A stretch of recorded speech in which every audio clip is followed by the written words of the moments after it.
अस्सलाम वालेकुम दोस्तों, मैं हूं बिलाल हसन भट्टी और आप देख रहे हैं भट्टी एंड बुक्स। दोस्तों, आज बहुत दिनों के बाद मैं आपके पास हाजिर हुआ हूं एक नए व्लॉग के साथ, एक नए मौजू के साथ। तो आज हम किसी एक किताब पे बात नहीं करेंगे, बल्कि हम बहुत सी किताबें लिखने वाले एक मुसन्नफ का जिक्र करेंगे। एक ऐसे शख्स का जिक्र जिसका वालिद मौसीकार था और उसने खुद 15 साल की उम्र में 12 धुनें तरतीब देने की कोशिश की और उसके बाद उसने 16 साल की उम्र में इश्तराकियत का मुतालिया कर लिया था। वो शख्स 30 साल की उम्र गुजारने तक खुद को मौसीकी के साथ वाबस्ता रखा, वो पियानो बजाता रहा मुख्तलिफ क्लबों में जाकर। लेकिन 30 साल की उम्र के बाद वो इस सब से बेजार हो गया था और उस बेजारी की वजह उस वक्त का माहौल था, उसके मुल्क का माहौल था, उन इलाकों का माहौल था जहाँ वो रह रहा था। और उसकी बड़ी वजह ये थी कि वहाँ रशिया ने कब्ज़ा कर लिया था उसके मुल्क पे। तो वो ये कहता था कि इस दौर में मेरा इतबार सब चीज़ों से उठ गया है, सियासत से उठ गया है और अपने मुल्की और अपने अहद के हालात से वो खुद को बेजार महसूस कर रहा था। लिहाजा उसने पनाह ढूंढी आर्ट में सबसे पहले उसने पेंटिंग बनाना शुरू की, लिखी। लेकिन उसको जो कल्बी सुकून मिला वो नावल में था। इस शख्स का नाम मिलान कुंडेरा है और आप में से अक्सरियत जानती है कि मिलान कुंडेरा इस वक्त इंटरनेशनल लिटरेचर में एक बहुत बड़ा नाम है, या आप यूँ कहें कि वो लिविंग लेजेंड हैं इंटरनेशनल लिटरेचर के, तो स्पेशली नावल के। तो ये बात गलत ना होगी। उर्दू में कुंडेरा का तारुफ उमर मेमन साहब ने कराया था और वो खुद को कुंडेरा की फिक्शन के शदाई कहते हैं। और आप जानते हैं उमर मेमन साहब जो हैं वो उर्दू के बहुत अहम मुतरजम हैं और उन्होंने बहुत सारा फिक्शन जो है वो उर्दू में तर्जमा किया हमारे लिए। तो कुंडेरा का तारुफ भी उन्होंने ही करवाया था, स्पेशली आज के सिलसिले में। आज ने जब अपने तबाद का आगाज़ किया और अपने रसाले का आगाज़ किया अजमल कमाल साहब ने, तो उन्होंने उमर मेमन पर काफ़ी ज़ख़ीम एक नंबर निकाला था, किताब शाया की थी। उसमें कुछ तराजम शाया हुए। इसके अलावा एक किताब आवारगी के नाम से मुख्तलिफ मज़ामीन की थी, जिसमें उमर मेमन साहब ने कुंडेरा पर कुछ इंटरव्यूज़ और उसके कुछ मज़ामीन को इकट्ठा किया था बाकी मज़ामीन के साथ साथ। लेकिन वही जो मज़ामीन है बाद में आसफ़ फ़रकी साहब ने शहरज़ाद में शाया किए, द आर्ट ऑफ नावल के नाम से, नावल के फ़न के नाम से। ये अगरचा वो सारे मज़ामीन कुंडेरा की किताब आर्ट ऑफ नावल में भी मौजूद हैं। तो उर्दू में कुंडेरा के आपको नावल मिल जाएंगे, स्पेशली जो तर्जमा किए हुए हैं। और वो नावल जो बहुत ज़्यादा अहमियत के हामिल हैं इंटरनेशनली, जिन्होंने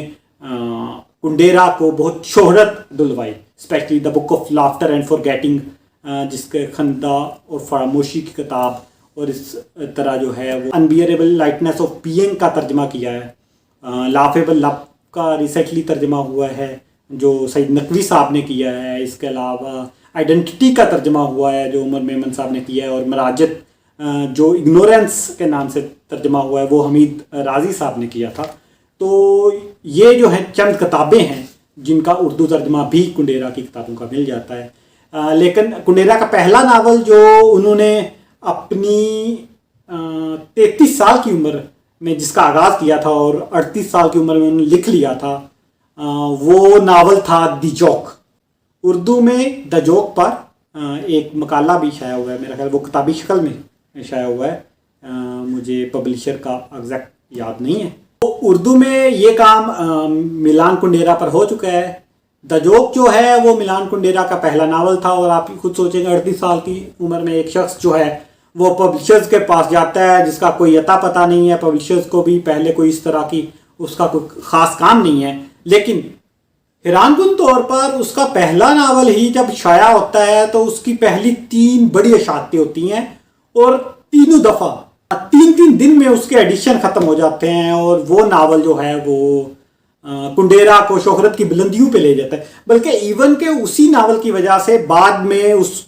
कुंडेरा को चेकोस्लोवाकिया छोड़ना पड़ा और फ्रांस में बना लेनी पड़ी, क्योंकि उसमें कुछ ताकियत मुखालिफ ऐसे आइडियाज थे, रशिया के मुखालिफ ऐसी बातें थी जिनको बुनियाद बनाकर उन पर केस किए गए। तो उनके पहले नावल जोक का जिक्र करते हैं। तो जोक जो है शख्स की कहानी है जिसका नाम लेडोक है। वो अपनी महबूबा को एक खत, आप समझे, लिख रहा है, और वो खत जो है वो इश्तिआल अंगेज है, तो उसे जो पुलिस के हवाले किया जाता है, और उस इश्तिआल अंगेज खत की वजह से लेडोक जो नावल का हीरो है उसे निकाल दिया जाता है यूनिवर्सिटी से और रसवा किया जाता है। उस रसवाई का बदला लेने के लिए लेडोक जो है वो हेलिना से तल्लक पैदा करता है, और क्योंकि हेलिना का जो शोहर है वो शख्स है जो उसको निकालने की वजह बना यूनिवर्सिटी से, तो वो बदला लेना चाहता है। लेकिन यहाँ लेडोक के साथ किस्मत जो है वो मजाक करती है। क्योंकि जो हेलिना का शोहर है वो खुद उससे जान छुड़वाना चाहता था, और ये तल्लुक जो है उसको एक बहाना मिला और उसने जान छुड़वा ली। इसी तरह बाकी 4 किरदार जो हैं उनके साथ भी जो सबसे बड़ा मजाक है वो किस्मत उनकी कर रही है। उनके ऊपर जो मुसल्लत करदा लोग हैं वो उनसे वादा करके आए थे कि वो उनके साथ बहुत अच्छा सलूक करेंगे, लेकिन उनको जन्नत का वादा दिखाकर जहन्नम का जो है वो नज़ारा करवाया जा रहा था। कत्लो गारत, मुख्तलिफ किस्म की उनके ऊपर पाबंदियाँ लगाई जा रही थी। तो ये सारा जो मजाक है, जो मजाक सिर्फ एक लफ्ज़ है, वो उनकी पूरी तकदीर बन जाता है और उनकी ज़िंदगी का हिस्सा बन के एक नुमाया जो है पहलू के तौर पर सामने आता है नावल के किरदारों के अंदर। तो ये तो थोड़ा छोटा सा तारुफ लिखने के बाद कुंडेरा का ये कहना है कि उसने अपनी फिक्शन की जो जमालियात है वो पा ली है। वो चीज़ जिसको फिक्शन की जमालियात कहते हैं वो उसने पा ली है। और वो कौन जमालियात हैं फिक्शन की जो कुंडेरा ने बाद में आने वाले अपनी तहरीरों में ज़ाहिर की, वो मैं आपको बताता हूँ। ये वीडियो हो सकता है लंबी हो जाए, क्योंकि यहाँ इसके 3 पार्ट हैं। पहला जो अभी मैं आपका जिक्र कर रहा हूँ कुंडेरा और उसकी जो है वो नावल, उसके बाद आएगा कुंडेरा और जो यूरोप के नावल हैं वो, या नावल की जो तारीख है कुंडेरा की नज़र में, और तीसरा जो अहम पहलू है उसमें वो तजादात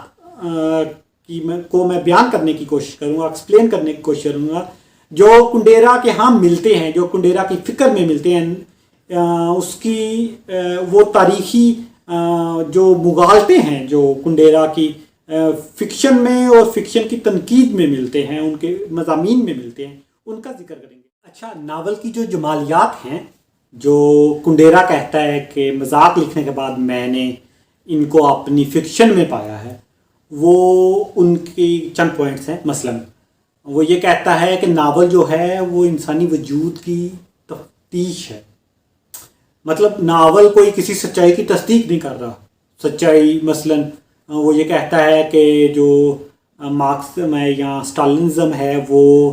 एक मुजरमाना और जालिमाना अहद है, ये एक सच्चाई है। लेकिन नावल इस सच्चाई की तस्दीक के लिए नहीं लिखा जाना चाहिए। ना ही नावल में जो है वो समाजी हालात ही असल चीज़ हों, बल्कि वो ये कहता है कि नावल में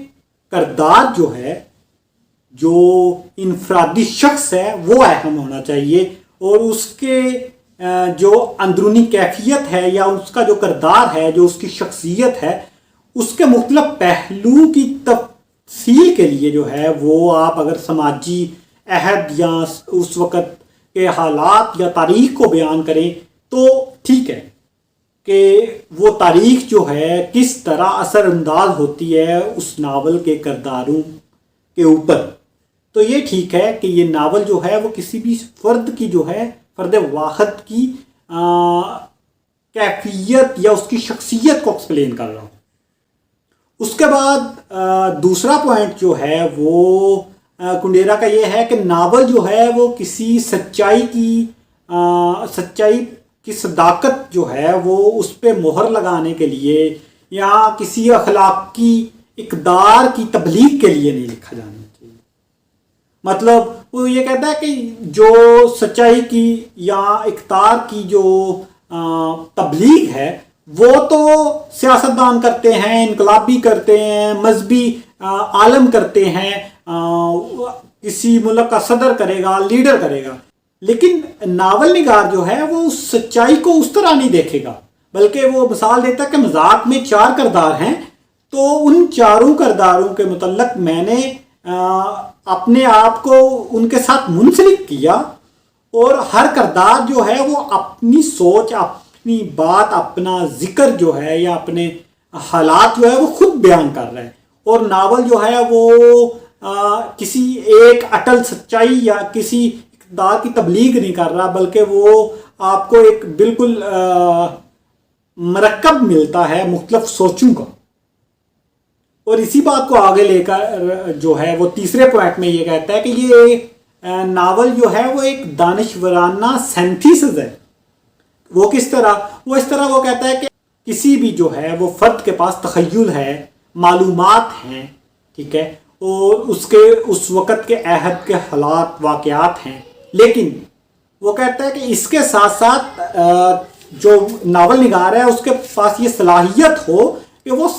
کچھ چنکس نکال سکے، کوئی نتیجہ نکال سکے، ایک سینتھیسس کریٹ کر سکے۔ اور اس کے لیے کنڈیرا کی جو بات مجھے بہت پسند آئی وہ یہ ہے کہ وہ کہتا ہے کہ ناول نگار کو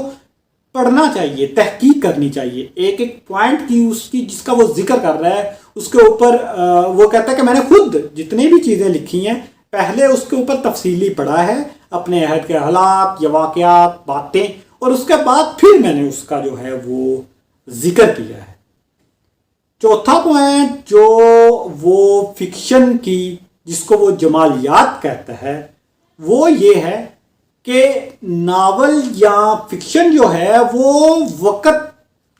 میں محدود نہیں ہے، یا اس کو وقت کی محدودیت میں نہیں رکھنا چاہیے۔ حال اور ماضی کا ایک ایسا بیانیہ ہونا چاہیے جس میں آپ کو جدید دور کے ساتھ ماضی منسلک ہوتا نظر آئے۔ مطلب وہ یہ نہیں کہتا کہ کہانیاں بیان کیے جائے وہ پرانے عہد کی، لیکن ایک کنیکشن ہونا چاہیے، اور اس چیز سے ہمارے اردو کے فکشن نگار بھی بہت کچھ سیکھ سکتے ہیں کہ وہ ایک مطلب کئی ناول ہیں ایسے آپ دیکھ رہے ہوں گے کہ ایک کہانی چل رہی ہے، وہ ختم ہوتی ہے، اس کے بعد جو ہے وہ کوئی ماضی کی بازیافت کرنے چلے جاتے ہیں رائٹر، یا کہانی مسلسل چل رہی ہے تو اس کے درمیان میں کچھ ماضی کے واقعات، لیکن اکثر ہوتا ہے کہ اس کا لنک بھی ڈھونڈنا مشکل ہو جاتا ہے، اور آپ جو ہیں وہ یہ سوچتے ہیں کہ یار مطلب اس کا کیا تعلق ہے یہاں۔ تو اس بات کو بھی وہ کنڈیرا کہتا ہے کہ وقت کا بہترین استعمال بھی جو ہے وہ فکشن میں کرنا بہت اہم فکشن کی جمالیات میں سے ہے۔ یہ سب چیزیں جو ہیں، یہ فکشن کی جمالیات جو ہے، وہ جو چیزیں اس نے اپنے ناول میں بیان کی ہیں وہ اس نے کہاں سے لی ہیں؟ تو کنڈیرا اس کے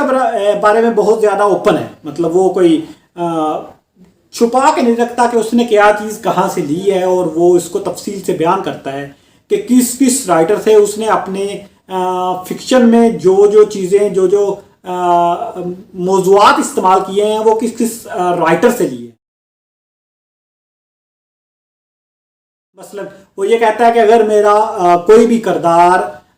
کائنات کی افاقیت کے بارے میں بات کر رہا ہو تو بھائی میں کائنات کی افاقیت کے متعلق جو ہے چیزیں افلاطون سے لی ہیں۔ اس کے بعد وہ کہتا ہے کہ میں نے فینٹاسی جو ہے یا جنت گمگشتہ کی تلاش میں نکلے ہوئے میرے جو کردار ہیں وہ میں نے جارج بیلے سے اٹھایا ہے، اس سے میں نے جو ہے وہ فینٹاسی لکھنا سیکھا ہے۔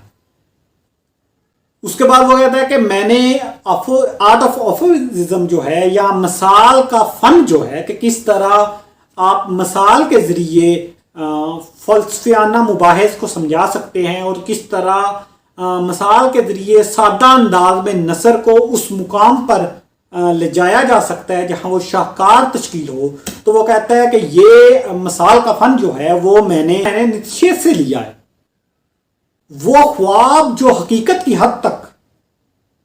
تخیل پسندانہ ہیں، اور کس طرح خواب اور تخیل کو मदगम किया जाता है और वो उस ख्वाब और तखय्युल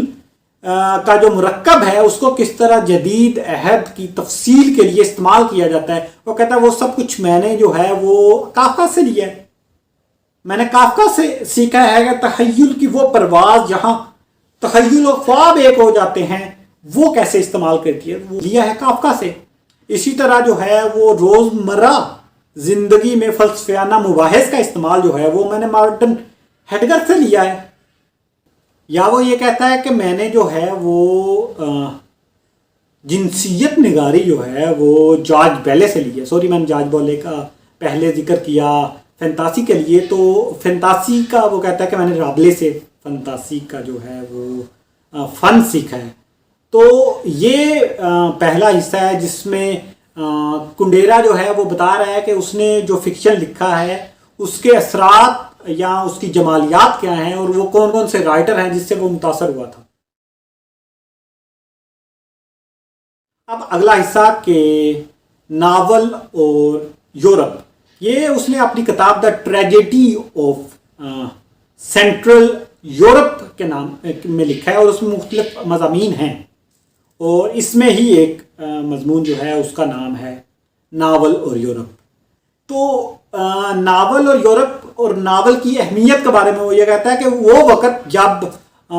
रेनेसां का दौर, रेनेसां के बाद जो है वो यूरोप तरक्की की मनाज़िल तय कर रहा है और फ़लसफ़ियाना मुबाहिस की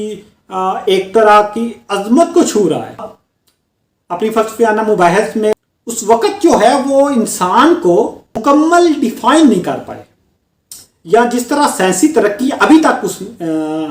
मगरब ने किया है उसने इंसान को ज़्यादा से ज़्यादा एक प्रोडक्ट बना दिया है। इंसान अब इस वक्त भी आप देख लें और इसमें कोई सच्चाई नहीं, वो बात उसने 1985 में की थी और अब ये सच है कि हम इंसान जो हैं वो साइंस ने हमें एक प्रोडक्ट बना दिया है। हम एक जिंदा सोचे समझते, हम एक मतलब यूं कहें कि एक हाँक दिए जाने वाले जो हैं वो रेवड़ बन चुके हैं। तो इसकी वजह भी वो ये कुंडेरा कहता है कि साइंस है और इसके बदले में फिक्शन है जिसने आपको इंसान और इंसान के वजूद की वो गहराइयाँ जो अभी तक साइंस और फलसफे ने नहीं एक्सप्लेन की थी उसका अदराक देता है। तो उस वक़्त जब हेगल को ये यकीन आ गया था कि आलमी तारीख़ की रूह उसकी दस्तरस में है तो उस वक़्त फ्लाबर ने हमाकत का जो है वो तस्वर दिया था। हमाकत क्या है? आप ये सोचेंगे कि इससे पहले भी तो हमाकत का लफ्ज़ इस्तेमाल होता था और लोग जानते थे, लेकिन उस वक़्त हमाकत जो है वो जहालत के तौर पर समझी जाती। ये समझा जाता था कि जो तालीम हासिल कर लेगा वो इस जहल से निकल जाएगा। लेकिन फ्लाबेर की जो हमाकत है वो इससे मुख्तलिफ है। ये वो हमाकत है जो इंसान की वजूद का हिस्सा बन जाती है और एमा के ज़रिए उसने दिखाया है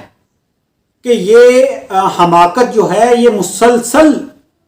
मुख्तलिफ अदवार में या मुख्तलिफ हालात में ज़िंदगी के मुख्तलिफ मौक़ों पर इंसान की ज़िंदगी के साथ है। और जदीद दौर में वो हमाकत जो है वो आप देख सकते हैं कि वो मरूसी तौर पर मौसूल शुदा मालूमात हैं कुंडेरा के नज़दीक जो उस हमाकत की निशानदाही करते। कैसे? वो ये कहता है कि ये आज के दौर में हम बहुत तालीम याफ्ता हैं, हम अपने आप को बहुत पढ़े लिखे, बहुत साइंसी तौर पर तरक्की याफ्ता समझते हैं, लेकिन हमाकत आज भी हमारे अंदर मौजूद है। ये हमाकत का वही तस्वर है जो फ्लाबर ने दिया है कि आज आप खुद, मतलब मैं हूँ या आप हूँ, मैं तो अक्सर ये सोचता हूँ कि हम बहुत सारे ऐसे अल्फाज का इस्तेमाल करते हैं जिसके मानी तक हमें नहीं पता, या हमारे पास मालूमात का इतना ख़जाना है मरूसी तौर पर भी और वैसे भी आज तो कल तो मतलब जो डिजिटल इरा है उसमें मालूमात बेतहाशा हैं, लेकिन हमारे पास अपनी कोई फ़िक्र नहीं है, हमारी अपनी कोई सोच नहीं है, हम खोखले इंसान हैं मतलब। और ये वो हमाकत है जो उस वक़्त फ्लाबर ने दी। उसके बाद जो है हरमन ब्रोक जो वियन्ना का नावल निकाला था उसने किश्त का जो है वो तस्वर दिया, मतलब कि हर एक को खुश करने की कोशिश करना। और आप जानते हैं कि ये वही एक्ट है ब्रोक का जिसमें जर्मन में या स्पेशली जो है वो यूरोप में इसका बहुत ज़्यादा तस्वर پایا جاتا تھا، اور آج کل تو یہ واقعی ایک انسانی کردار اور کے طور پر سامنے آئی ہے کہ اب یہی کوشش کی جاتی ہے کہ ہر ایک کو خوش کیا جائے، کوئی بھی طریقہ استعمال کیا جائے اور ان کو خوش کر کے جو ہے وہ اپنے ساتھ منسلک کیا جائے۔ تو کنڈیرا کے نزدیک فکشن جو ہے اس نے اس وقت جب انسان کو ایک پروڈکٹ کی شکل دی جا رہی تھی تو تب بھی وہ چیزیں دریافت کی تھی، وہ کاملیت میں وہ پوائنٹس ڈھونڈے تھے جس نے انسان کے انفرادی حیثیت کو جو ہے وہ واضح کرنے کی کوشش کی تھی۔ اب یورپ اور ناول کا ذکر کرتے ہیں کہ ناول کی ہسٹری کو اسپیشلی ایک تو انہوں نے یورپ تک محدود کیا اور دوسرا اس کے 4 ادوار بنائے ہیں۔ پہلا دور جو ہے وہ سروانتے کا دور ہے، اور وہ کہتا ہے کہ وہ دور ہے جب اور انسان جو ہے وہ آزاد تھا، وہ تقسیم نہیں تھا، اس کی کوئی حدود و قیود نہیں تھی۔ مطلب سروانتے کا ہیرو جو ہے وہ نکلتا ہے مہم جوئی پہ، وہ جاتا ہے اور وہ مختلف ملکوں میں مختلف جگہوں پر جاتا ہے، وہ کوئی پتہ نہیں وہ کہاں جا رہا ہے، کہاں سے آ رہا ہے، کیا کر رہا ہے، لیکن اس کی کائناتی افاقیت جو ہے اس میں وہ ایک اہم شخص کے طور پر، ایک مہمجو کے طور پر جو ہے وہ سامنے آتا ہے۔ اسی طرح وہ کنڈیرا کے نزدیک جو ذاک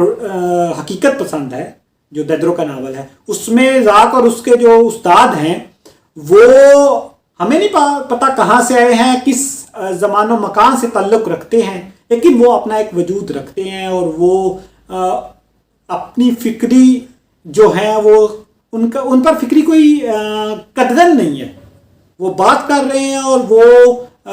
ایک پورے عہد کی نمائندگی کر رہے ہیں اور وہ ایک خود کو زندہ انسان سمجھ رہے ہیں۔ لیکن اس کے بعد جب بالزاک کا دور آتا ہے بالکل نصف صدی بعد، تو بالزاک کے عہد میں انسان جو ہے وہ محدود ہے، اس پر جو ہے وہ پہلی حد جو ہے وہ ملکوں کی لگ گئی ہے، اس کے بعد اس کے ریاست کے جو ہیں وہ قوانین ہیں، اس کی فوج ہے، ادارے ہیں اور بہت بڑی بڑی جو ہیں بلڈنگیں۔ مطلب آپ اگر جو ہے وہ ڈان کیہوٹے میں دیکھیں تو سروانتس کے عہد کا جو انسان ہے وہ بڑی بڑی عمارتوں سے آزاد ہے، وہ بڑے اس طرح کے جو انسان کو کنٹرول کر لینے والے ادارے ہیں اس سے آزاد ہے۔ لیکن بالزاک کے دور میں نہ صرف انسان قید ہے بلکہ وقت جو ہے وہ خود تاریخ کی سہارا لے کے چل رہا ہے۔ وقت کو تاریخ کی پٹری کی ضرورت ہے، اور یہ پٹری پہ چڑھنا تو آسان ہے، اترنا بہت مشکل ہے۔ اس کا مطلب یہ ہے کہ بہت سارے واقعات بالزاک کے دور میں ہو رہے ہیں جو تاریخ کو آگے لے کر چل رہے ہیں۔ فلابر کے دور میں آتے آتے وہ جو لامتناہیت تھی، وہ علاقے کی جو حدود و قیود نہیں تھی سروانتس کے دور میں، وہ فلابر کے دور میں بہت زیادہ آ گئی، اور انسان وہ آزادی جو بیرونی دنیا میں جس کی تصور کرتا تھا، اب وہ اپنی روح کے اندر جو ہے، انسانی وجود کے اندر اس آزادی کی جو ہے وہ تلاش شروع ہوئی۔ اور ایما کے ذریعے جو ہے وہ فلابر نے یہ دکھایا ہے کہ کس طرح جو ہے وہ انسان محدود ہو کے رہ گیا ہے، اور وہ تفریح جو سروانتس کے کردار جن سے محظوظ ہو رہے ہیں، فلابر کے کردار کے لیے وہ یا وہ آزاد خیالی یا وہ کھلا پن جو ہے وہ ختم ہو گیا، اور وہ ایک قفس میں انسان قید ہے، اور وہ سب کچھ جو ہے وہ قفس کے دوسرے جانب نظر آ رہا ہے۔ اور چوتھا دور جو آتا آتا کافکا کا دور ہے، تو اس کے اندر تو انسان کی تمام آزادی چھن جاتی ہے، اور اس کی جو لامتناہیت کا وہ تصور ہے وہ ختم ہو کے رہ جاتا ہے۔ انسان جو ہے وہ کی شکل میں عدالت کے متحد ہے، اس کی اپنی کوئی سوچ رہتی نہیں ہے۔ اگر وہ کچھ سوچ سکتا ہے تو وہ صرف اور صرف اپنے مقدمے کے بارے میں سوچ سکتا ہے، یا جس کا اس کو کل سامنا کرنا ہے، یا اس ملازمت کے بارے میں سوچ سکتا ہے جس میں وہ انوالو ہے یا کام کر رہا ہے۔ جو ہے وہ یورپین فکشن یا ناول کو ان 4 عہد میں تقسیم کرتا ہے، اور یہ عہد سمجھاتے ہیں ہمیں یہ سمجھنے میں فکشن میں مدد دیتے ہیں کہ کس طرح جو ہے وہ ناول کی تاریخ کا ارتقاء ہوا۔